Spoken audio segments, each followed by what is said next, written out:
All right, so we get this tweet from Shams, August 14th, which was Wednesday at 6:50 in the morning. I get up for 6:30 for work, right?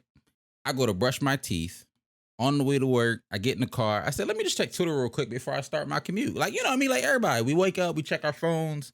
It's the dead of the off season. It's been pretty dry. That's honestly why I haven't been on a live. We'll get to that in a second. We'll talk about some more of that stuff in a second, but it's been dry, right? So I wasn't expecting nothing crazy.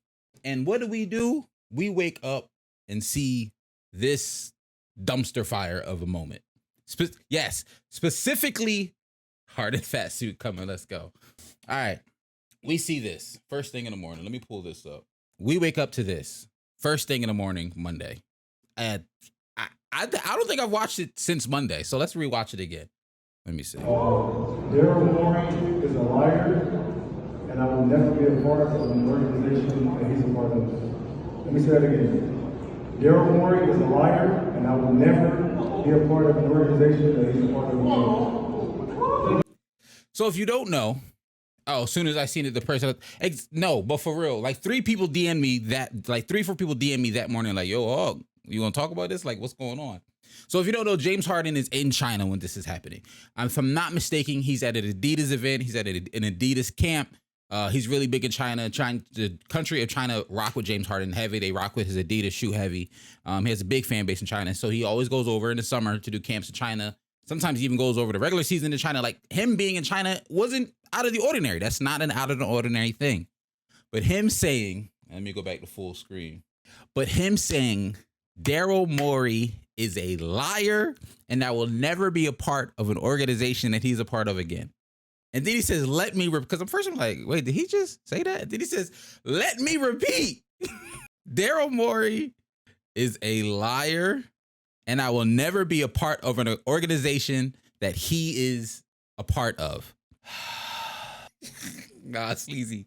Low-key, I was thinking this too. Because they was cheering in my head. I was like, why is he clapping? But then I thought about it. I'm going to tell you why he was clapping. Because China don't rock with Daryl Morey neither on the low. I don't know if the people themselves don't rock with Daryl Morey, but I know the government of China don't rock with Daryl Morey because when China was having their issues with Hong Kong, I'm not a political science major. I can't tell you everything that was going on in the Chinese political landscape, but when Daryl Morey was still in the GM of Houston, he put out this tweet. Just simply free Hong Kong. And a lot of people was putting out tweets like that. Daryl Morey's big in the NBA. NBA was like, yo, you messing up our China relations. So China don't rock with Daryl already. So that might have been why they was clapping. To be honest, I truly don't know. I'm just speculating here, right? What you say, VR? Let me see. It's low-key. Short and stuff is real. Short Sam tweeted it. Short Sam's tweeted it, but there's no way there's only one POV. And you know what's also crazy? If Shams wasn't the one who tweeted this, I'm going to keep it a bean. I would have thought it was either AI generated or like he really was there and they just dubbed over some audio to make it sound like him and it's really what he was saying.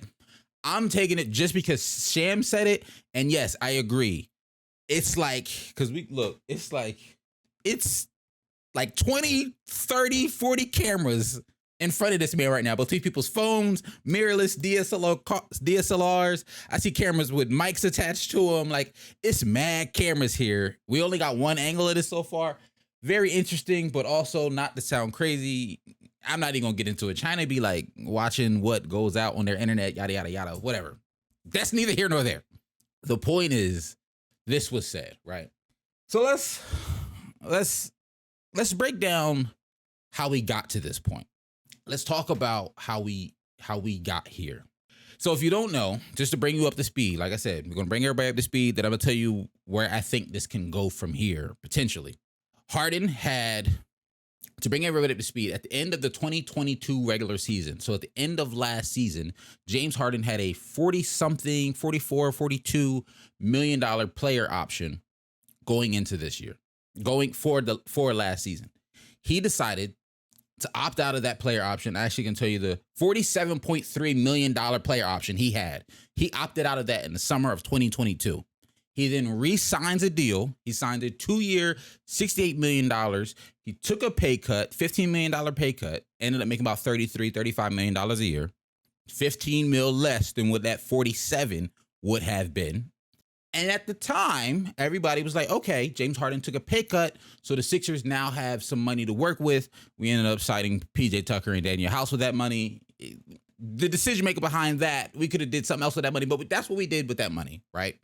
Fast forward to this summer, there's these rumblings, not even the summer, fast forward to just spring. There's rumblings that James Harden might want to go to Houston. Houston's thinking about giving him a max contract. Then we get time to the free agency. James Harden decides to, at the time, there was rumors that he might opt out of the second year of his player option, this coming 2023-2024 season, and see what's available on free agency. Well, it turned out, long story short, there wasn't that much available in the free agency. Houston decided they were moving in a different direction. Once they got Ime Udoka, they give Fred VanVleet the bag that James Harden thought he was going to get. Fred ends up making $40 million a year instead of Harden. They give Desmond Bane a bag as well. They give not Desmond Bane. I always get Desmond Bane and that other dude confused. Names really just be slipping out of my mind. Y'all know who I'm talking about. Dillon Brooks. They give Dillon Brooks and Fred VanVleet the money that James Harden thought he was going to get from Houston. James Harden and his agent, I'm sure, were looking around the landscape of the NBA and was like, yo, who going to pay me a max? Or at least close to it, whatever the max is for me. Who going to pay me my version of the max? Not, the Jaylen Brown Supermax that he just signed. I'm not talking about that. Just who going to pay me? And there wasn't any options out there. There wasn't a big market clamoring to sign James Harden. And so once he realized that, he goes, oh, hold on. I'm going to opt into my player option. So now he's under contract in Philly. This is the last year of his contract. He's under contract for this season, about $35 million. And he says, you know what? I'm opted in, but I want to trade. Trade me. I want to go to the Clippers. Now he got his $35 million contract. They're trying to make something work. Daryl Morey's like, okay, we're going to try to move you, but I'm not moving you for table scraps. If I move you, I'm moving you for what I want. Basically, yes. Basically, James Harden wanted more money after taking a pay cut. They didn't give it to him. They said they was going to trade him, and they didn't. Now, that's the long and short of it. Yes, Sleazy. The only part that is different to me, and I don't think you're saying it like this, but a lot of people are putting it on the Sixers, and y'all can call me a homer. I truly do see both sides of it. James Harden, he's 100% right to feel wronged in this. But in the same breath, what do we say all the time? The NBA is a business. What do we say all the time? Teams going to do what's the best interest for them. What do we also say all the time? Six players should try to get the most money possible because it's a business and teams don't really care about them. So my catch-22 is here. Why are we always surprised when teams act like it's a business? Because we always say it's a business, but then we're surprised when teams act like it's a business, right?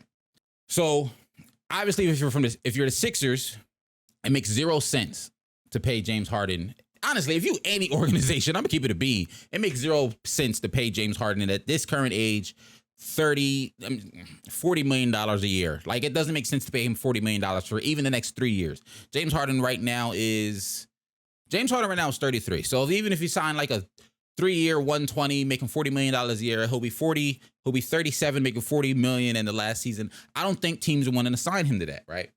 So hear me out. James Harden thought he was going to be slick.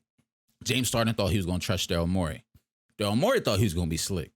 And now both James Harden and Daryl Morey find themselves in this very unique situation that is, to me, I don't think the NBA has ever seen. At least that I don't think we've seen a situation like this. There have been plenty of disgruntled superstars. There have been plenty of times when an agent has come out, kind of, sort of. There's been a report from Woj, Shams, Sean Marks, whoever, that, sources say X player doesn't want to play for his team. X player wants to trade. X player might threaten to sit out. I don't think we have ever seen a player basically get in front of cameras and straight up call their GM a liar, because a liar is crazy in terms of calling somebody a liar in the business world, where you're the GM of a team and your reputation and is dealing with players and signing contracts. Calling somebody a liar in terms of like the business world and all you do is negotiate contracts is a crazy allegation, one. And two, saying you're never going to play with him, play for his organization again publicly. We've never seen this, right? We truly have never seen something like this happen before. So here's where I am on this whole thing. Daryl Morey, we've already seen Daryl Morey prove And I think that's why James Harden felt like he had to do this, because he saw the writing on the wall. He knew James Harden knows how he got to Philly in the first place. James Harden is well aware of how Daryl Morey handled the Ben Simmons trade. Ben was like, yo, I don't want to be here. I don't want to play for the Sixers. Y'all don't rock with me. I don't rock with y'all. I don't want to play for Doc. Like, I don't want to be here. I'm coming to practices barely. I'm getting kicked out of practices. Like, that whole firestorm of a training camp, first couple of months of the season, Daryl dug his heels in and was like, Ben, I'm not trading you until I get a real viable option back for you. Now, Daryl has basically already made it clear that he also won't move James Harden unless he gets a viable trade piece for him. Now, the catch-22 here is on the flip side is James Harden and his agent might be like, yo, you were saying you're asking for unrealistic trade packages for me. No one's going to give up a star, young players, and picks for me at my age and with only 1 year on my contract. So maybe that's why James Harden felt like, yo, I got to go ahead and just say I don't want to be here and let the world know that he's a liar and I'm not playing for this team. Maybe they just felt like they were boxed into a corner. When people get boxed into a corner, they do some wild stuff. I don't think there's a real world, though. And yeah, we'll get to what this means for Philly. Because yes, Embiid already moved the Philadelphia from his bio. But Joel is also, we call him, his Twitter bio handle is Troel Embiid. He loves to troll. He loves to do wild stuff. Allegedly, we had that interview a couple of weeks ago where, actually, it might have been like June. It was with, I can't remember who it was, but he was on stage. It was an interview, it was on a stage, it was at an event, and the interviewer asked him, like, ultimately, like, you know, what do you want to do with your career? And Joel was like, well, I won an MVP. Ultimately, the next step is to win a championship. I really want to win a championship, whether that's in Philly or in another city. So Joel has already sprinkled the seeds amongst 76ers fans of like, I mean, I just want to win. It's either with y'all or not with y'all. So Sixers fans were already having a rough summer with that quote going out from Joel. And now we here with Harden. Let me get back to Harden for a second. In a second, I want to see what y'all saying in these comments, though. Hey, what's good with you? Thanks for pulling up to the stream. Get rid of Embiid and tank for Cooper Flag. That's nasty, bro. I can't even fathom that idea. Anthony Don says, well, Hawkeye must ask, do you think the 76ers will do well in the regular season or do better in the postseason compared to last season? Because you lost a couple of guys with how Harden potentially not coming back. I think Embiid is going after the season. I don't know what the Sixers are going to look like. I'll answer that in short, in two pieces, right?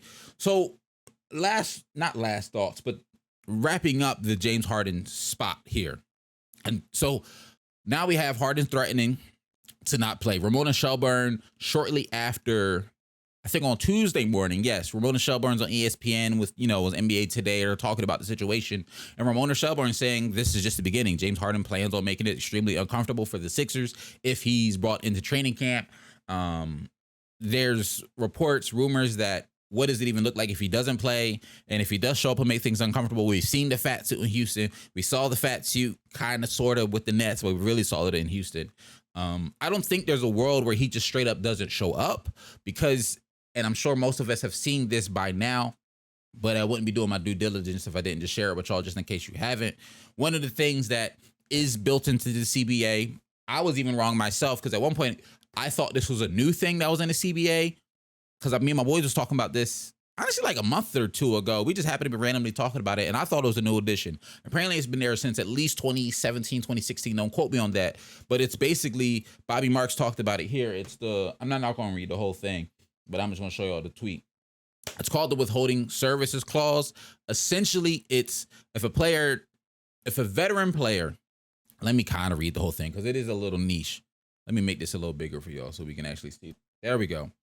Here's the CBA language for withholding services. Withholding services. A player who withholds playing services called for by a player contract for more than 30 days after the start of the season covered by his player contract shall be deemed to not have completed his player contract by rendering the playing services called for thereunder. Essentially, if a player doesn't play for 30 days once the season starts, it's considered withholding services. If you're under contract, consider withholding services. Specifically, what makes the Harden situation apply to this is because he's in the last year of his deal. Accordingly, such a player shall not be a veteran free agent and shall not be entitled to negotiate or sign a player contract with any other professional basketball team unless and until the team for which the player last played expressly agreed otherwise. And I want to say Bobby Marks continued on and talked about why this is different than the Ben Simmons situation. Let me scroll.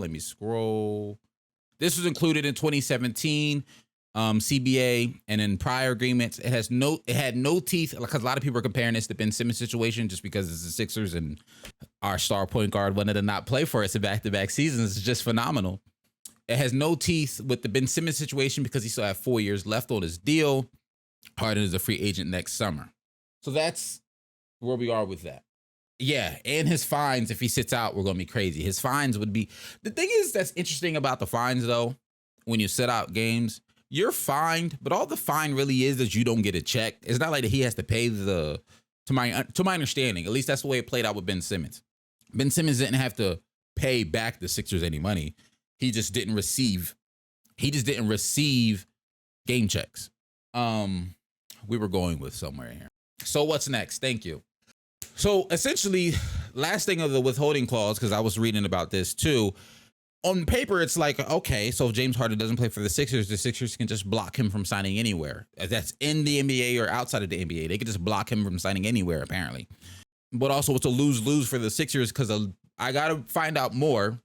But I was listening to Bobby Marks break this down. I was listening to ESPN put out like a YouTube video. He was recording from home, like it was a whole 15-minute breakdown of just the withholding services clause.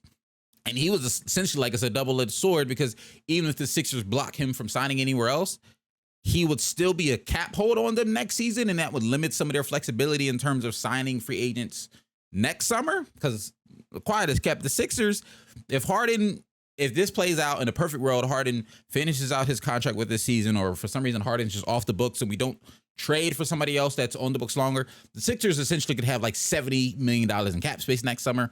But if they withhold Harden, it could impact that cap space and limit some of our flexibility.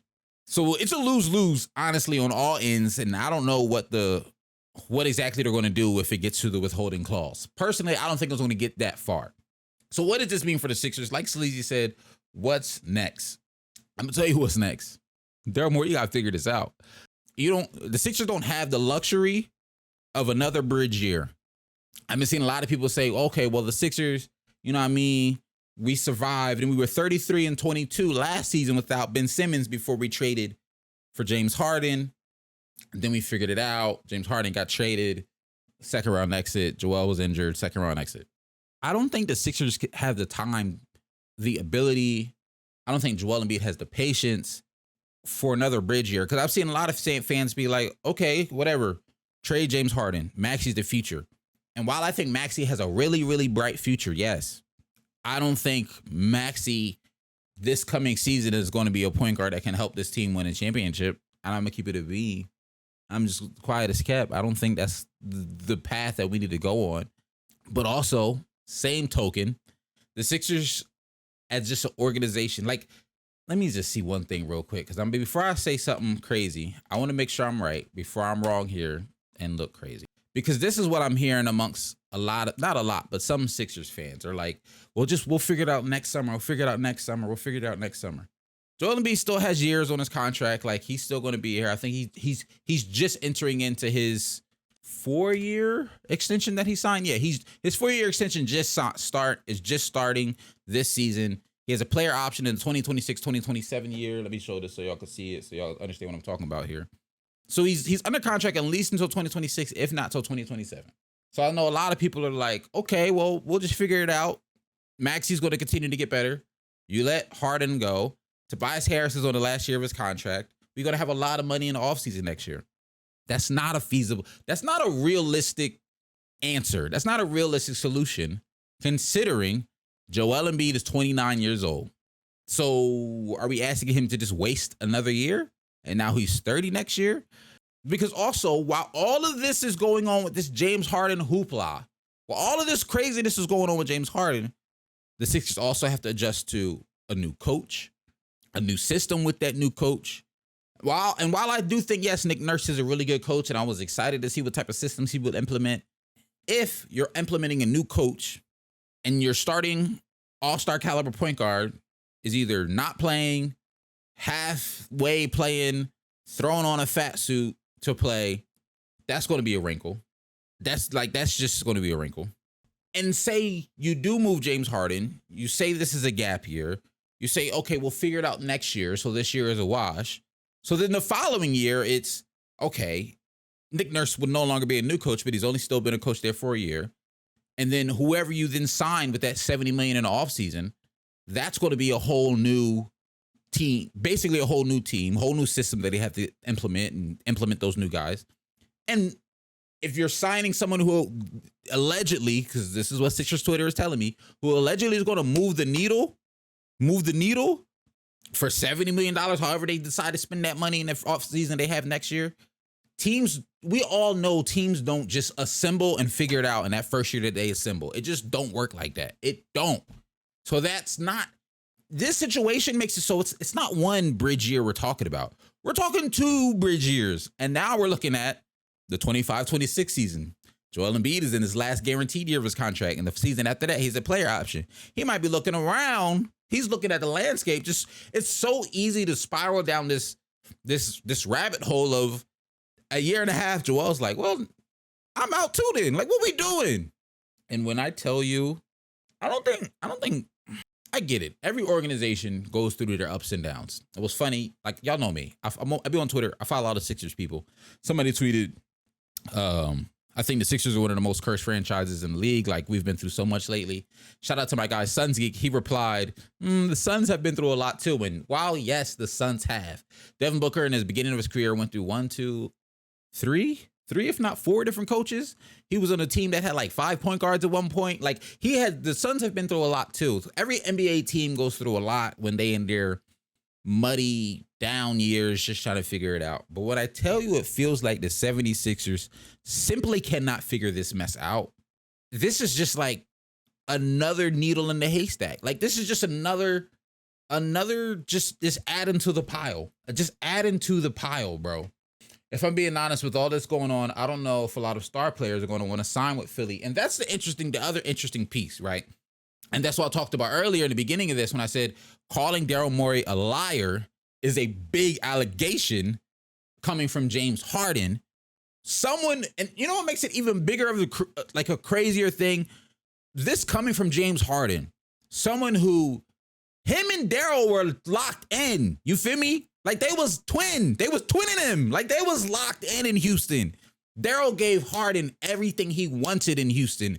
You don't want a big man. You want PJ Tucker to be your 5? Bet. You want to play with Chris Paul? Bet. That'll work. You want to play with Russ? Bet. Like, he did any and everything that man James Harden want. You want the ball in your hand 24/7?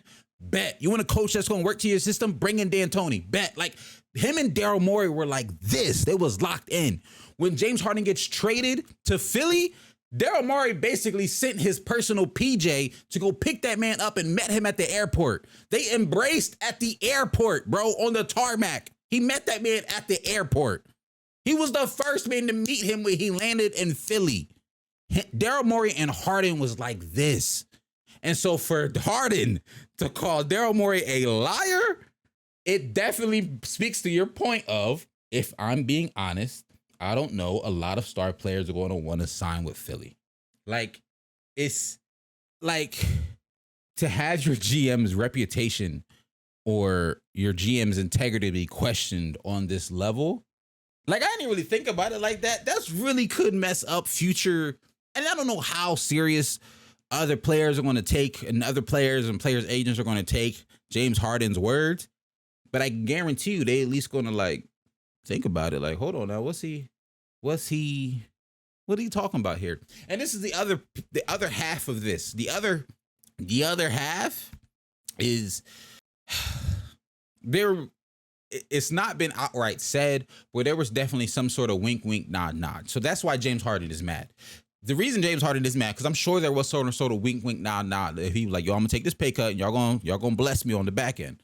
Because the Sixers just got fined and got our second round picks taken from us for tampering based off what we did last offseason. Because if you remember, James Harden took that $15 million pay cut. He signed that 2-year, $60 million deal. And then immediately they signed PJ Tucker and Daniel House. NBA looked into it. Basically it was understood that like y'all had talked to PJ Tucker and Daniel House before y'all got James Harden to agree to that. Y'all knew PJ Tucker and Daniel House was agreeing and coming to Philly as soon as James Harden dotted it, the ink dried on James Harden's signature on that 2-year, $60 deal. So they already got pulled for tampering for that. And then you call him a liar. So we got pulled for tampering and y'all ain't even tamper properly. Like we got in trouble for tampering for nothing. You know what I'm saying? Like we're here because we got in trouble for tampering. So I don't know if you can get in trouble twice, but I'm like, could the NBA spin the block again and be like, now what was this back end deal that y'all talking about? We gonna get in trouble for tampering again? Like I don't know what's going on, bro. Like this don't make no sense to me. It makes no sense to me what's going on in Philadelphia right now, bro. No sense to me what's going on. Not Hawk Breed.